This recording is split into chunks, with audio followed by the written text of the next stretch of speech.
minority You counsel. said that the screen in front of them was not working? My understanding is the screen was not working in front of them, so they were given copies so they could read along since they can't see the screens that we can. Mr. Nunes, you're recognized for 45 minutes along with minority counsel.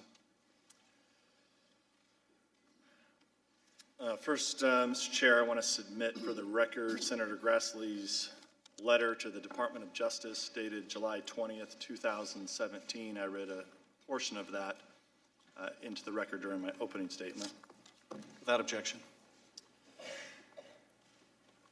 Ambassador, congratulate you. You've been down in the secret deposition meeting rooms. You've graduated for your performance today. Later this afternoon, I should note that for the public that we will be back down in the basement of the Capitol doing more of these secret depositions. Ambassador, I don't really have very many questions for you. You admitted in your opening statement that you don't have any firsthand knowledge of the issues that we're looking into. But I do want to talk a little bit about Senator Grassley very briefly. I assume that you know who Senator Grassley is. Yes, sir, I do.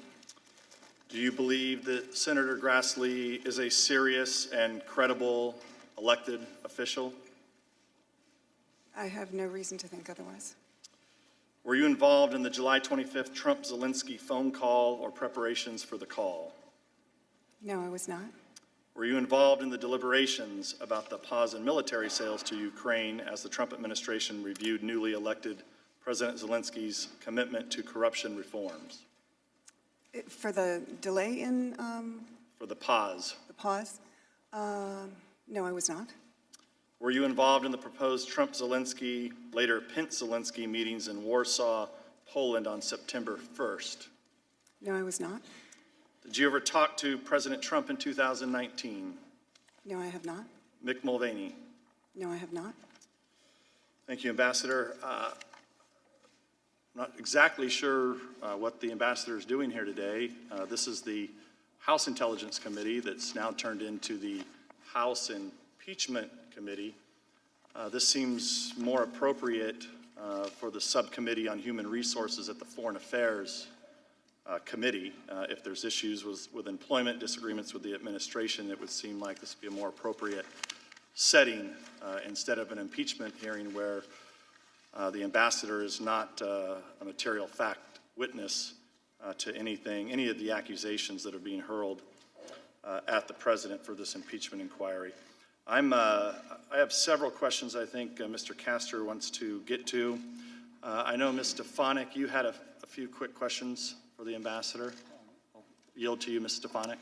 Thank you, Mr. Nunes. Ambassador Yavanovitch, thank you for being here today. The gentlewoman will suspend. What is the interruption for this time? It is our time. The gentlewoman will suspend. You're not recognized. Mr. Nunes, you are minority counsel. I just recognized. Under the House Resolution 660, you're not allowed to yield time except to minority counsel. The ranking member yielded time to another member of Congress. No, that is not accurate. You're gagging the young That is lady from accurate. New York? Ambassador Yavanovitch, I want to thank you for being Gentlewoman here will today. suspend. You're not recognized. This is the 5th time you have interrupted members of Gentlewoman Congress, duly is not elected members of recognized. Congress. Gentlewoman will suspend. Mr. Chair, we control the time. It's been customary of this committee that whoever controls the time can yield to whoever they wish. If we have members of Congress that have a few questions, it seems appropriate that we be able to let Ms. Stefanik ask her questions. Mr. Nunes, you or minority counsel are recognized. All right. Mr. Castor, you're recognized. Thank you, Mr. Nunes.